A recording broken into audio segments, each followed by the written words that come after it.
This is the 25-pounder Field Troop box set from Battlefront. Although not as famous as the German 88, the British 25-pounder was a legendary weapon.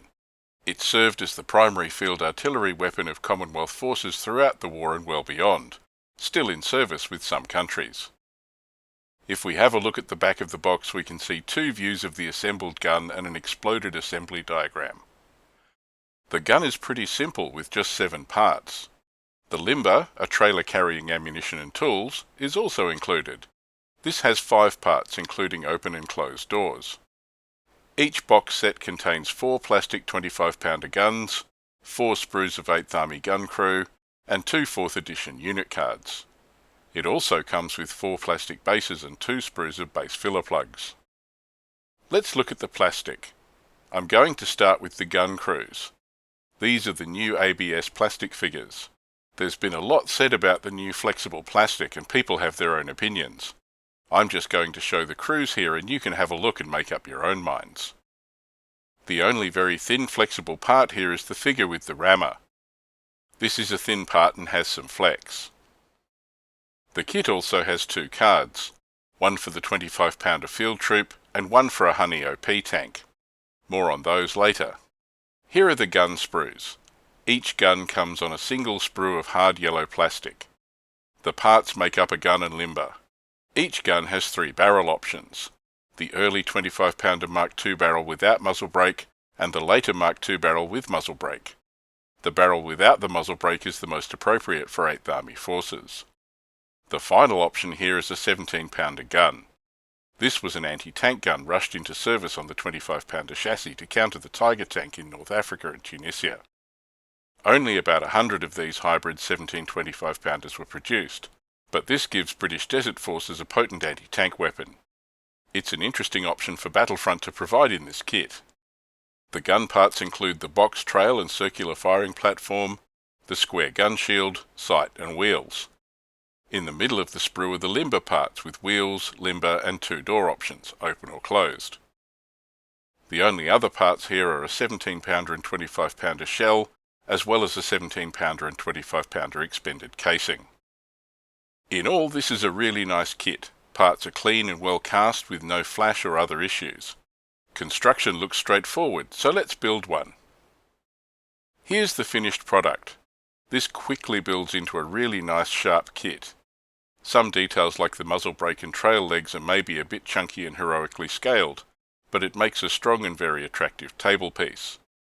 I've assembled mine as a post-1942 25-pounder with muzzle brake. The limber has the open doors. The parts fit together well. The only part without a guide or socket is the limber trail arm. This just glues to the limber body with a butt joint. But once the glue has dried, this seems fine. Just hold it until it sets to keep it straight. I really like this kit. It's a great new product from Battlefront and great to have this in plastic.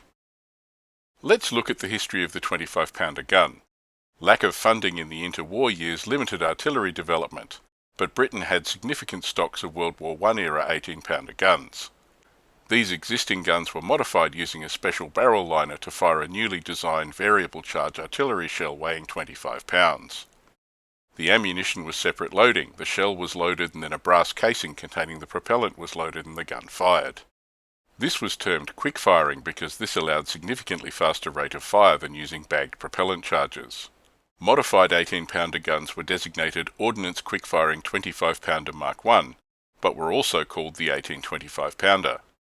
These replaced the World War I era pole trail and wooden spoked wheels with either a box or split trail with pneumatic tyres.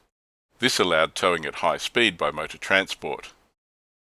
18 25-pounders entered service in 1937 and served in Norway and France, where many were lost or had to be abandoned. Some remaining 18 25-pounders served in North Africa until 1941. But the standard 25-pounder gun used during the war was the Mark II. This was an entirely new gun and carriage purpose-designed to fire the new 25-pounder ammunition. This gun had a fixed box trail and square gun shield. It entered service in 1940. This gun could fire all types of 25-pounder propellant including supercharge, which extended the effective range of the gun. In 1942 a muzzle brake was fitted to the barrel. This aided stability when firing AP shells on supercharge. There were other variants developed, but it was generally in this form that the gun continued to serve throughout the remainder of the war. One of the characteristic features of the 25-pounder is the circular firing platform the gun mounts onto for firing. This both made the gun stable and accurate by transferring recoil to the ground, and allowed the gun to be rotated quickly. This enabled gunners to switch targets easily. The larger platform was replaced by a narrower design for use with narrower trails developed later in the war. The 25-pounder was also mounted on self-propelled chassis. The first mounted the gun awkwardly in a large turret on a Valentine tank chassis, with the combination called the Bishop. This expedient design gave way to an open-top mounting on a Ram tank chassis called a Sexton. The Sexton was widely used in northwest Europe in the final year of the war, with British and Commonwealth divisions fielding a mix of towed and self-propelled field artillery. However, the real strength of the 25-pounder, and indeed all Allied artillery, was the sophisticated fire control systems. This system allowed coordination so large concentrations of fire could be quickly brought to bear on targets, often combining multiple batteries and calibers of guns. This rate and weight of fire led some Germans to believe an automatic version of the gun had been developed, and wouldn't believe it fired separate two-part ammunition. Australia also used the 25-pounder extensively, developing a highly modified version for jungle use. This cut-down weapon could be disassembled into 17 separate loads for air or mule transport. Let's check out the stats cards for 4th edition. The 25-pounder gun troop card shows this is a gun unit that counts as a large gun, with gun shield and mic target rules. Large guns can't be placed in buildings, and can't be placed in ambush within 16 inches or 40 centimetres of the enemy. Gun shield gives the gun and crew bulletproof cover when shot at from in front of the team's base. This protection doesn't apply to fire from bombardments, or if the unit moved at dash speed.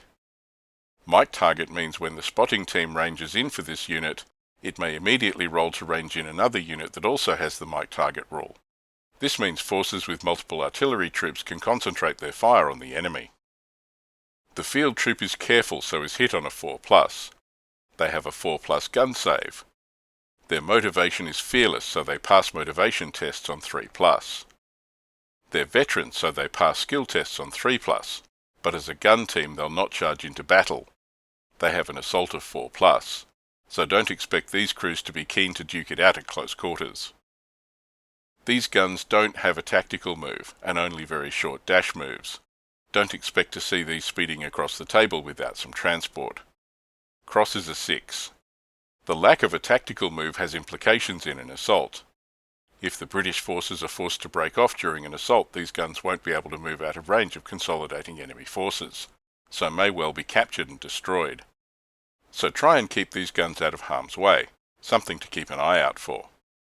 These guns are primarily an artillery weapon, with a bombardment range of 80 inches or 200 centimetres. They have an anti-tank of 3 and a 4+ firepower.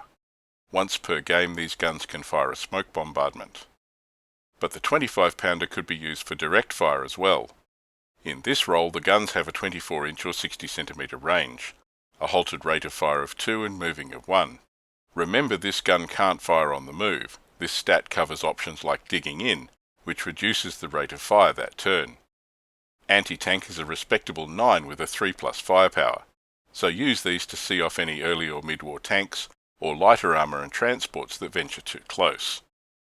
The guns can also fire smoke ammunition in direct fire, and this isn't restricted to once per game, so you can still use this to blind tigers and force movement to reduce their rate of fire.